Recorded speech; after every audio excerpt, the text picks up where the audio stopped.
Katatapos ko lang maligo and please bear with me kung medyo iba yung boses ko ngayon. I'm not feeling well since yesterday.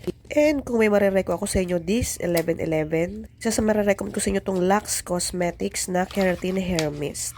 Actually, nabili ko to last month lang and as you can see, gamit na gamit ko yan. More than half ko na siya.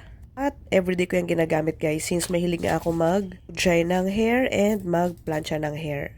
So kung naghanap kayo ng hair mist na very light lang yung scent niya, and at the same time, magaganda yung ingredients niya. Meron siyang keratin, panthenol, vitamin B3, may argan oil, tea tree extract, and meron din siyang polyquanternum 7. Madalas ka magplancha ng buhok, mag-blow dry, I highly recommend this one, si Keratin Hair Mist.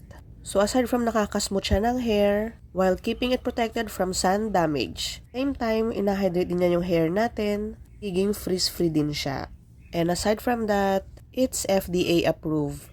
At dapat na ginagamit natin, kahit mapahair man yan, kailangan FDA approved. So kung sa skincare nga natin, di ba kailangan FDA approved? So ganun din sa hair natin. Actually, ginagamit ko to everyday after ko maligo and then before ako mag-blow dry or gumamit ng plancha ng hair. Sobrang smooth and sobrang lambot ng buhok ko after ko gamitin talaga si Keratin Hair Mist. And hindi na dry yung hair ko. Ang pinaka-importante pala dyan guys, safe din siya for pregnant and lactating moms. O diba, kahit sino pwedeng gumamit ng ating Keratin Hair Mist. Tag ko na lang dyan sa yellow basket yung mga authorized distributor ng Lux Cosmetics Keratin Hair Mist. Kuha ko to last time, less than 200. So ngayon may nakita kong 201 lang siya from 249 pesos. Forget to follow and share and thanks for watching. Bye!